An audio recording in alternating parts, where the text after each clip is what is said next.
Good morning student, welcome to chemistry class. In today chemistry class we will revise mass and weight, then temperature. As you know that we are doing revision of chapter first, basic concept of chemistry, in which we are revising the measurement, physical quantity and their measurement. Today we will see the mass and weight.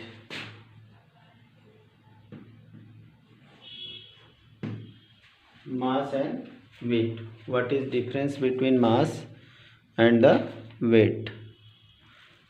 ठीक है, हम लोग आज ये देखेंगे कि मास और wait में क्या डिफरेंस है. ठीक है, चलिए.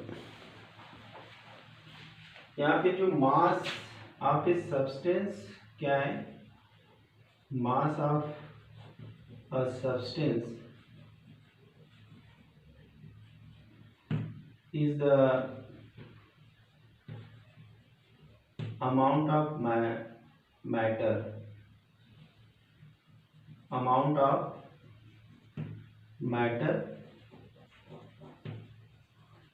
present in it. ओके, किसी भी सब्सटेंस का जो मास होता है उसमें कितना मैटर है. ठीक है, उसमें कितना मैटर है वो उसको बताता है. ठीक है, और जबकि हमारा जो वेट है, weight it is a force. It is a force due to gravity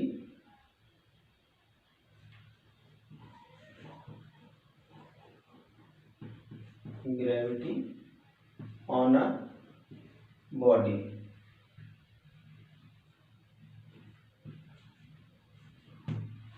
okay, तो यहाँ पे जो हमारा वेट होता है, वेट को हम W से दिखाते हैं M इंटू जी, या इसको हम लिख सकते हैं weight is equal to mass into gravity. Okay, mass into gravity.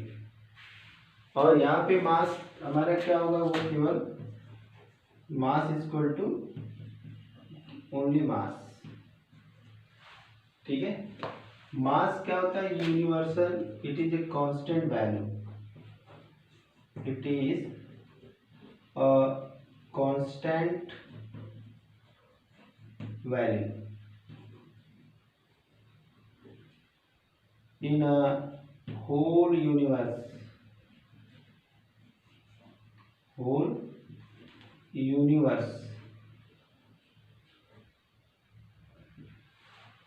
ठीक है, मास जो होता है वो कांस्टेंट, एक कांस्टेंट वैल्यू है पूरे यूनिवर्स में. जो है कि सेम जितना मास अर्थ पे होगा उतना ही मून पे होगा, उतना ही जो है कि अदर प्लैनेट पे होगा. लेकिन वेट क्या होता है? वेरी करता है. That is not constant. It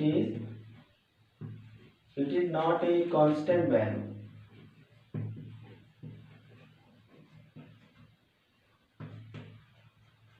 constant value. it varies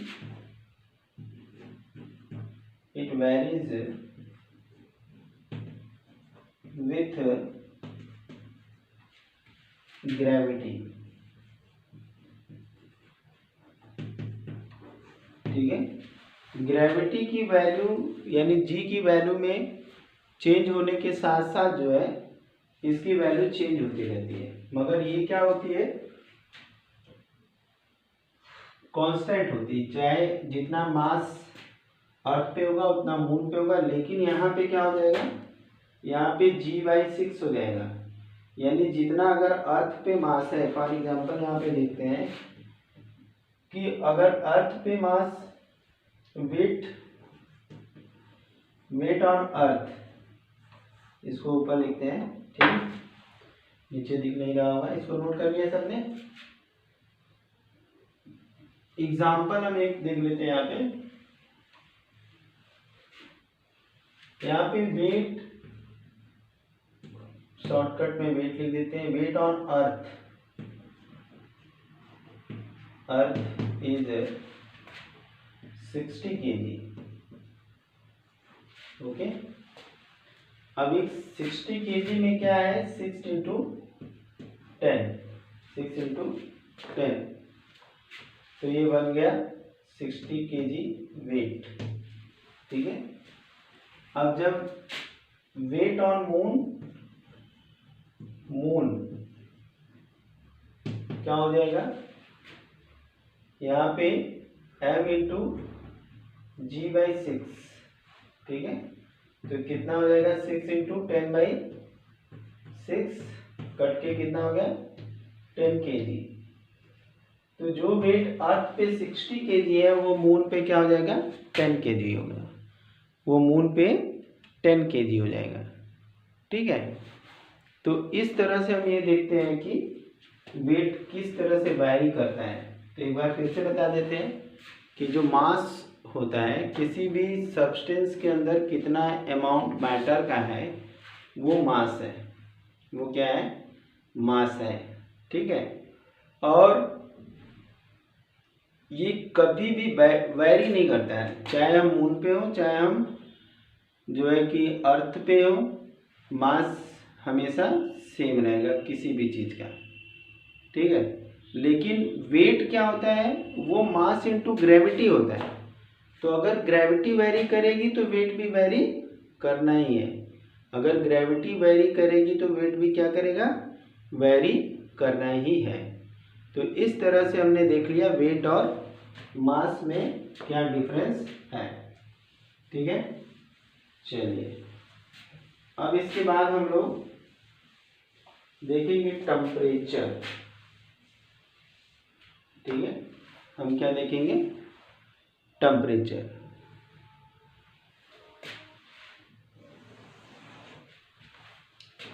ठीक है। अब हम लोग टेम्परेचर देखेंगे, व्हाट इज टेम्परेचर।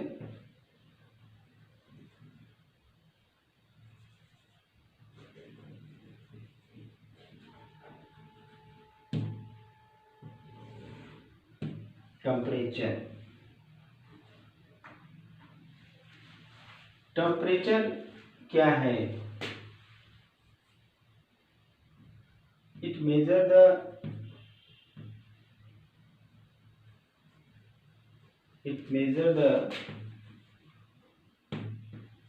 degree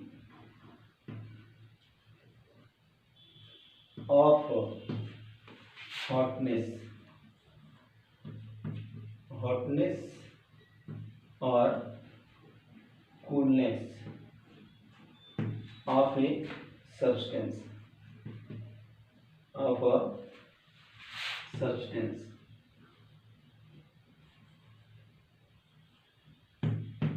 ठीक।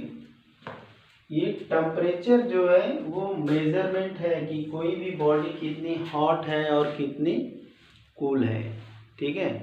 और यहाँ पे 3 पैरामीटर होते हैं, there are 3 scales,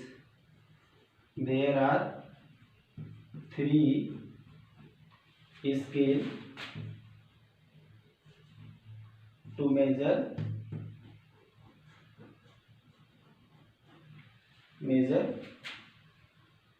temperature.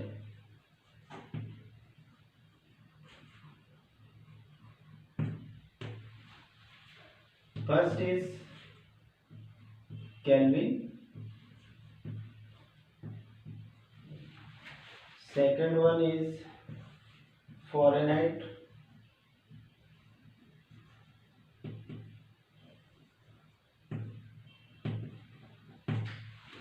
second is the Fahrenheit।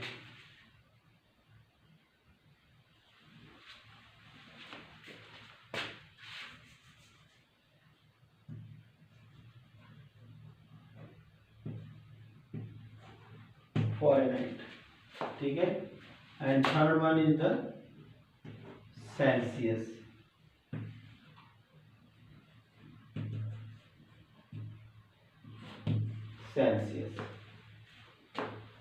इतने 3 तरह के होते हैं। इसमें जो हमारा Kelvin is the SI unit,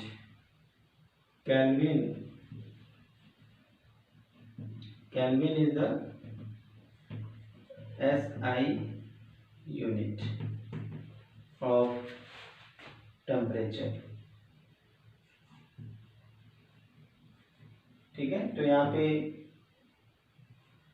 3 जो है कि पैरामीटर है, एक केल्विन, फ़ारेनहाइट और सेल्सियस। केल्विन जो हमारा होता है वो एसआई यूनिट है, एसआई यूनिट है मेजरमेंट करने की, ठीक है। अब हम यहाँ पे एक रिलेशन है तीनों टेम्परेचर के अंदर, उसको हम देखेंगे क्या क्या है वो रिलेशन। तो सबसे पहले हम देखेंगे यहाँ पे कि फ़ारेनहाइट और सेंटीग्रेड में क्या रिलेशन है, ठीक है। तो फ़ारेनहाइट, इसको इरेज करेंगे, ये हमें हॉटनेस और कूलनेस बताता है।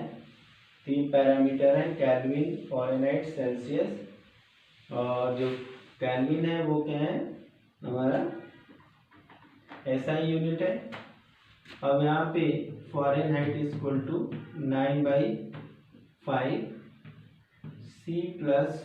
C डिग्री प्लस 32, ठीक है, सही है, ओके।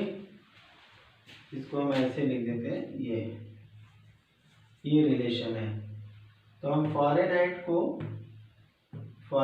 को डिग्री सेंटीग्रेड में कन्वर्ट कर सकते हैं, ठीक है। अब एक एग्जांपल दे देते हैं। एग्जांपल है 40 डिग्री सेंटीग्रेड को हमें फ़ारेनहाइट में कन्वर्ट करना है, इक्वल टू कितना फ़ारेनहाइट होगा ये बताना है, ठीक है। तो हम ये वैल्यू यहाँ पे रख देंगे। फ़ारेनहाइट इक्वल टू जाएगा 9/5 इंटू 40 प्लस 32, तो यहाँ पे कितना हो जाएगा 8। 72 प्लस 32 इक्वल टू वाट, ये हो जाएगा 4 एंड 10, 104 डिग्री फ़ारेनहाइट, ठीक है। और अगर मान लीजिए हम यहाँ पे लेते सेंटीग्रेड टेम्परेचर, अगर -40 डिग्री है, 40 सेंटीग्रेड है, तो क्या होगा, F equal to 9/5 into -40 plus 32, तो यहाँ से क्या हो जाता, -8 -72 प्लस 32 इक्वल टू 40 -40 डिग्री। तो कह सकते हैं कि -40 डिग्री पे फ़ारेनहाइट स्केल और सेंटीग्रेड स्केल क्या होते हैं, बराबर होते हैं, ठीक है। तो यहाँ पे हमने क्या देखा, हमने देखा कि किस तरह से हम फ़ारेनहाइट को, हम डिग्री सेंटीग्रेड को फ़ारेनहाइट में कन्वर्ट कर सकते हैं और फ़ारेनहाइट को डिग्री सेंटीग्रेड में कन्वर्ट कर सकते हैं, ठीक है।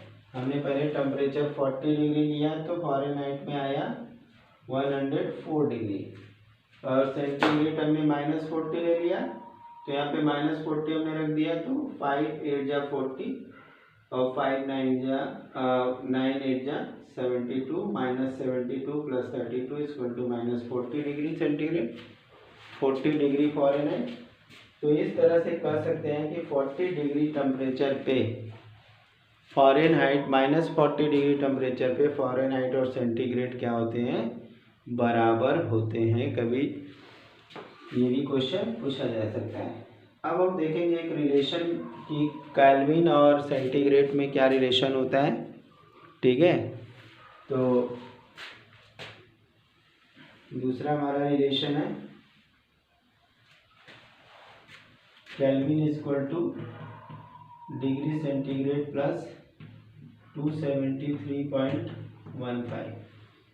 ठीक है, अगर कोई भी डिग्री सेंटीग्रेड में है, जैसे कि अगर यही मान लेते हैं 40 डिग्री सेंटीग्रेड, कितने केल्विन के बराबर होगा ये बताना है। कितने केल्विन के बराबर होगा ये बताना है।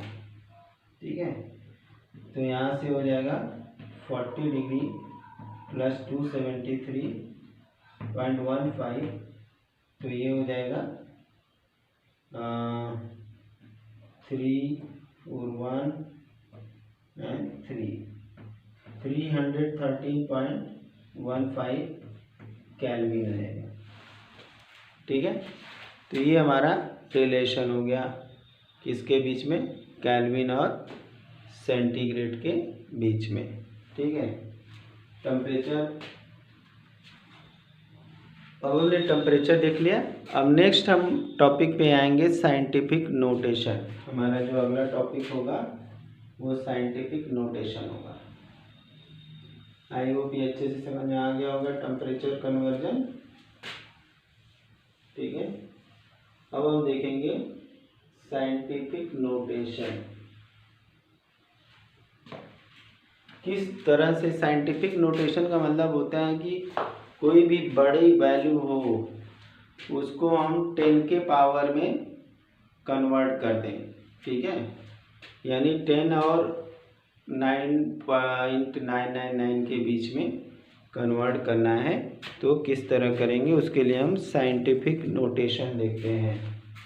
ठीक है, क्या देखेंगे हम, हमारा टॉपिक होगा साइंटिफिक नोटेशन।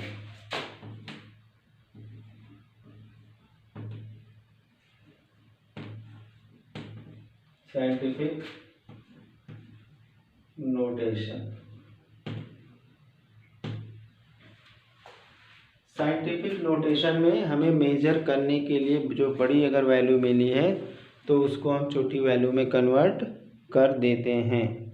ठीक है, सारे जो मेजरमेंट होते हैं उसको हम 10 और 9 के बीच में, 1 और 9 के बीच में ला देते हैं। साइंटिफिक नोटेशन में क्या होता है, in such notation any large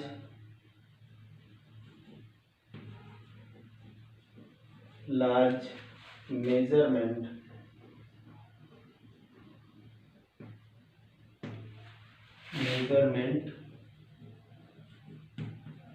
is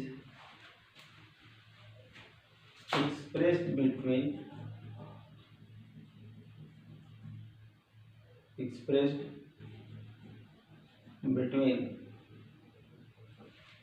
1.0002 to 9.99। Okay, तो किसी भी बड़े लार्ज नोटेशन को हम छोटे नोटेशन में लाने के लिए इसका यूज़ करते हैं। और मल्टीप्लाइड बाई यहाँ पे आगे लिख सकते हैं मल्टीप्लाइड और डिवाइड बाई 10।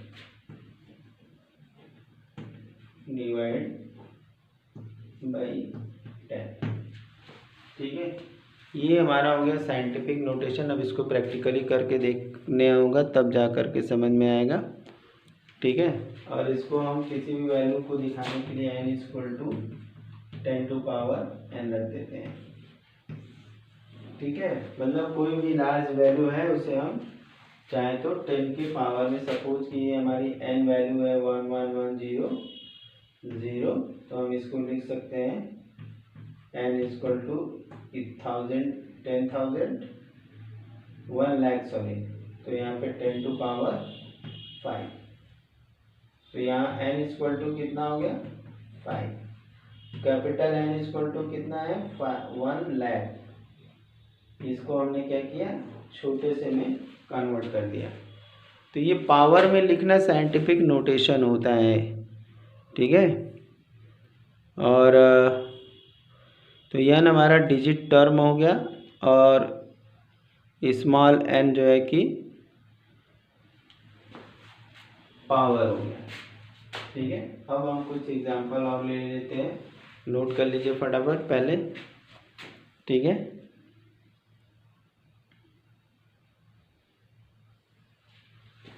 अब अगर हमें फॉर एग्जांपल यहाँ पे लेते हैं 134.2 सेंटीमीटर है। अब इस वैल्यू को हम छोटी वैल्यू में भी कन्वर्ट कर सकते हैं, 1.342 इंटू 10 टू पावर 2। ठीक है, 10 टू पावर 2 में हम इसको एक्सप्रेस कर सकते हैं। अगर 0.00002 लिखा है तो हम इसको लिख सकते हैं 2 इंटू 10 टू पावर -4। ठीक है, ये होता है साइंटिफिक नोटेशन। आई होप ये बात समझ में आ गई होगी। ठीक है, नोट कर लीजिए आप लोग। फिर अब इसके बाद एक नए टॉपिक पे आएंगे हम लोग, प्रिसीशन। ठीक है, नोट कर लीजिए। तो अब यहाँ पे हमारा अगला टॉपिक है प्रिसीशन एंड एक्यूरेसी। प्रिसीशन क्या है और एक्यूरेसी क्या है। अब उसमें प्रिसीशन क्या होता है कि जैसे कि अगर एक सेट ऑफ एक्सपेरिमेंट हो रहा है, 4-5 बच्चे एक ही एक्सपेरिमेंट को कर रहे हैं, अब उस एक्सपेरिमेंट की वैल्यू को ऑब्जर्व किया जाएगा। कौन सा एक्सपेरिमेंट इंडिविजुअल एक्सपेरिमेंट कर सकते हैं, जो कि एक्सपेरिमेंटल जो एक्चुअल वैल्यू है उसके पास है, क्लोज है, या हम कह सकते हैं कि कितनी ऐसे सेट ऑफ एक्सपेरिमेंट है जो कि क्लोजनेस को शो करते हैं। ठीक है, किसी भी एक्सपेरिमेंट की प्रोडक्टिविटी को ये बताता है कि कितना वो एक्सपेरिमेंट एक्यूरेट है, कितना प्रिसाइज है। ठीक है, फिर से एक बार बता देते हैं, प्रिसीशन एक्चुअल में होता है ये closeness to the set of experimental value. ठीक है, कितना क्लोज रिजल्ट आता है। अगर जैसे कि 4 लोग प्रैक्टिकल कर रहे हैं और सबको एक ही एक्सपेरिमेंट दिया गया और उस एक्सपेरिमेंट में अब देखा गया कि कितने लोग ऐसे थे जिनके रिजल्ट जो है कि सेम एक्सपेरिमेंट के रिजल्ट लगभग सेम आए। तो इस तरह से कह सकते हैं कि ये प्रिसीशन किसी एक्सपेरिमेंटल वैल्यू की क्लोजनेस को बताता है कि कितना क्लोज वो वैल्यू सेट ऑफ एक्सपेरिमेंट में निकाली गई है। एक्यूरेसी एक तरह से जो है डिफरेंस होती है, जो कि हम शुद्ध वैल्यू कह सकते हैं इसको। ठीक है, और जो मीन वैल्यू होती है और ट्रू वैल्यू को अगर हम घटा दें, मीन वैल्यू में से ट्रू वैल्यू को घटा दें तो जितना आता है वो हमारी एक्यूरेसी हो गई। मीन वैल्यू का मतलब क्या हो गया, जैसे 10 लोग से एक्सपेरिमेंट किए, सबके एक्सपेरिमेंट को हमने जोड़ लिया वैल्यू को, फिर नंबर ऑफ एक्सपेरिमेंट जितने थे उसे डिवाइड कर दिया, वो मीन वैल्यू आ गई। अब उस मीन वैल्यू में से जो है कि जब हम टैली करेंगे जो ट्रू वैल्यू होगी, उस ट्रू वैल्यू को जब घटा देंगे तो हमारी एक्यूरेसी आ जाएगी। ठीक है, यानी एक एक्यूरेसी एक तरह से ट्रूथ है, ट्रू वैल्यू के पास होने की बात बताता है। तो अब इसको हम लोग लिख लेते हैं कि व्हाट इज प्रिसीशन। ठीक है, चलिए इसको नोट कर लेते हैं। तो प्रिसीशन क्या है, it is referred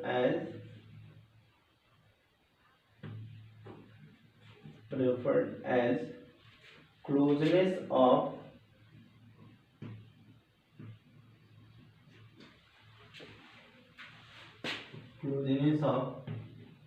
set of values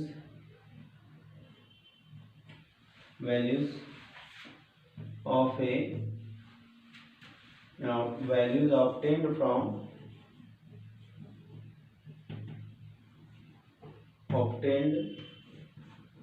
from same experiment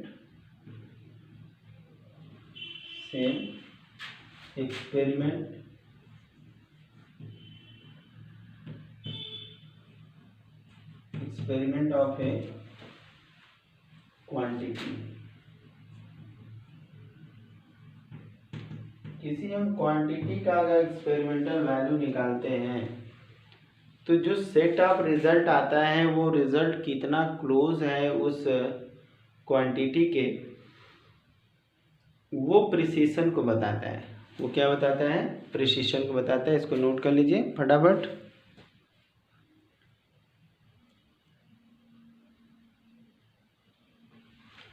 तो हम यहाँ पे एकदम सिंपली कह सकते हैं कि precision is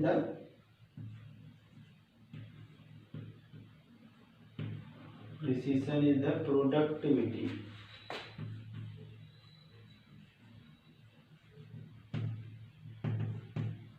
of A experiment, productivity of A experiment. ठीक है, प्रोडक्टिविटी ऑफ एक्सपेरिमेंट। ठीक है, अब अगर हमें किसी भी वैल्यू का निकालना है, प्रिसीशन करना है, तो उसको हम एक फार्मूले से, तो उसको हम कैसे करें यहाँ पे देख लेते हैं। Precision equal to precision equal to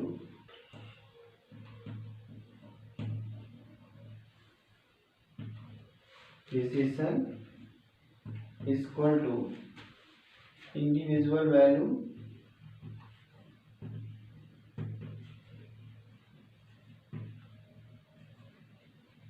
minus mean value. ठीक है, मीन वैल्यू को इंडिविजुअल वैल्यू से हम घटा देंगे तो यहाँ पे मिल जाएगी। ये जो हमारा मीन होता है, अर्थमेटिक मीन होता है, अर्थमेटिक मीन होता है। तो अगर हमें कोई भी इंडिविजुअल वैल्यू निकली है, ठीक है, उस इंडिविजुअल वैल्यू के, तो अब नेक्स्ट हमारा है accuracy.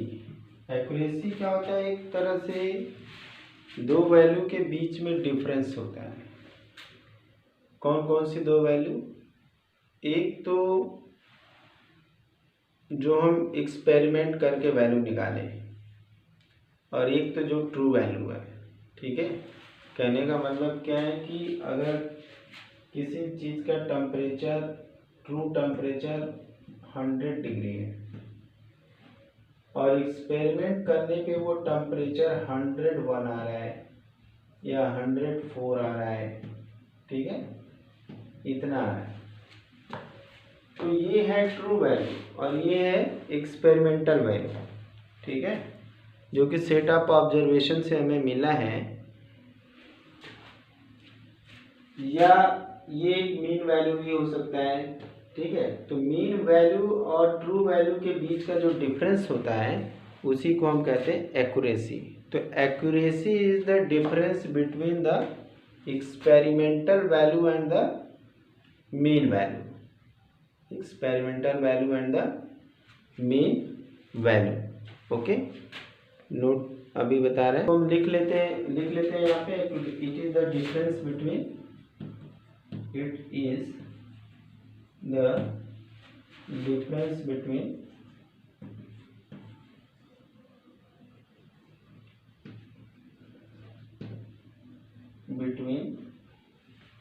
experimental value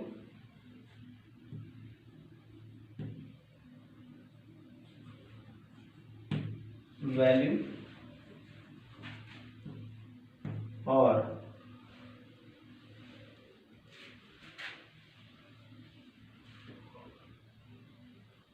mean value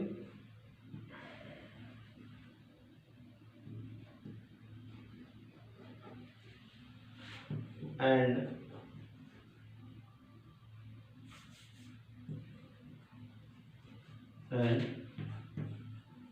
true value।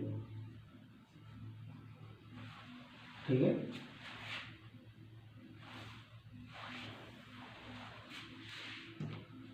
तो यहाँ से एक्यूरेसी इक्वल टू हो जाएगा इक्वल टू एक्सपेरिमेंटल वैल्यू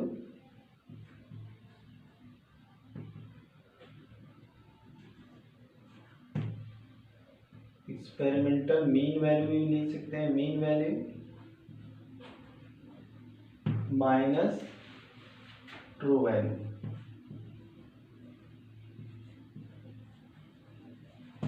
ठीक है, ट्रू वैल्यू से हमेशा एक्सपेरिमेंटल वैल्यू क्या आएगी, डिफरेंट आएगी, जरा सा थोड़ा भी कुछ ना कुछ डिफरेंस जरूर मिलेगा। ठीक है, तो इस तरह से जो एक्यूरेसी है और जो प्रिसीशन है दोनों में सीधा सीधा डिफरेंस है।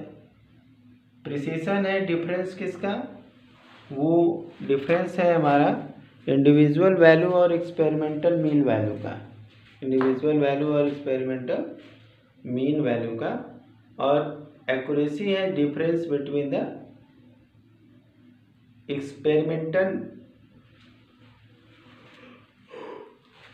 Experimental mean value and true value का डिफरेंस है। तो इस तरह से हमने यहाँ पे देख लिया what is accuracy, what is precision. अब हम लोग देखेंगे नेक्स्ट वीडियो में सिग्निफिकेंट फिगर। आज के लिए इतना ही, कल हम लोग फिर मिलेंगे एक सिग्निफिकेंट फिगर के साथ और उस पर जो न्यूमेरिकल होंगे उसको लगाएंगे। Have a nice day.